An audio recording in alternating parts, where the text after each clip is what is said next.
Vote মিটলেও বকেয়া টাকা দেননি অঞ্চল সভাপতি, আর তার জন্যই বিক্ষোভ নজরে পড়ল পশ্চিম মেদিনীপুরের চন্দ্রকোনায়।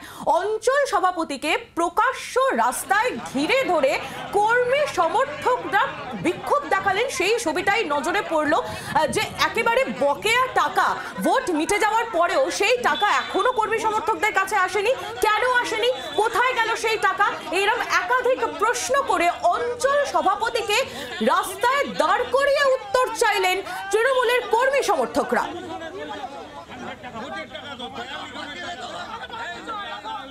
ঠিক কি অভিযোগ করছেন তৃণমূল কংগ্রেসের কর্মী সমর্থকরা, শোনাবো। আমাদের যে ফান্ডে টাকাটা আছে অঞ্চল কমিটি সমিতির সভাপতি, যে টাকাটা আমাদেরকে দিতে হবে এবং যে টাকাটা খরচা হয়েছে ভোট চলাকালীন সে টাকাটা লোকের কাছে ধার করে এসে লোককে ধার পরিশোধ করবো, টাকাটা দিতে হবে। যাকে ঘিরে এই বিক্ষোভ, অঞ্চল সভাপতি, তার কি বক্তব্য শুনুন।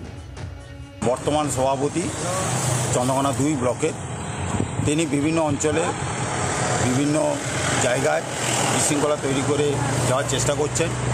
একই পদ্ধতিতে আমার ভগবন্তপুর 2 নম্বর অঞ্চল, যেটা একটা সুষ্ঠু অঞ্চল, 2011 সালে পরিবর্তনের পর থেকে এটা ভালোভাবেই অঞ্চলটা চলছে এবং ব্যাপক সংখ্যক প্রত্যেকটি ভোটে লিড দেয়। সেই অঞ্চলে একটা ডামাডোল পাকাবার চেষ্টা করেছিল, কিন্তু আমি সঙ্গে সঙ্গে সেই বিষয়ে দলকে আমি অবগত করি।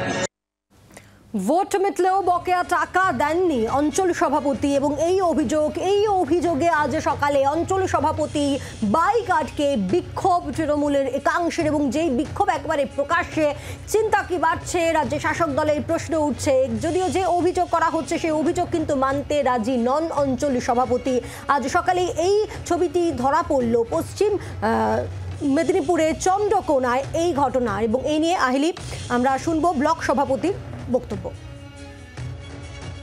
বিধায়ক সাহেব যাদের কাছে টাকা দিয়েছিলেন তারা সবাই বাড়িতে মজুত করে রেখেছে।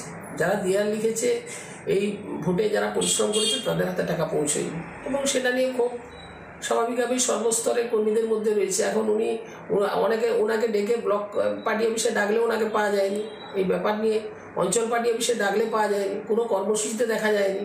উনি বিধায়কের খুব ঘনিষ্ঠ বলে উনি বিধায়কের কাছ থেকে ওই সমস্ত আর্থিক সুযোগ সুবিধা নিয়েছেন, অথচ দলের কাজে ব্যবহার করেননি। তার মাসুল যারা এই ধরনের নোংরামি করছে তাকেই গুনতে হবে, আমাকে দোষারোপ করে তো লাভ নেই। বাংলার আওয়াজ, বাঙালির আবেগ, জি 24 ঘন্টা।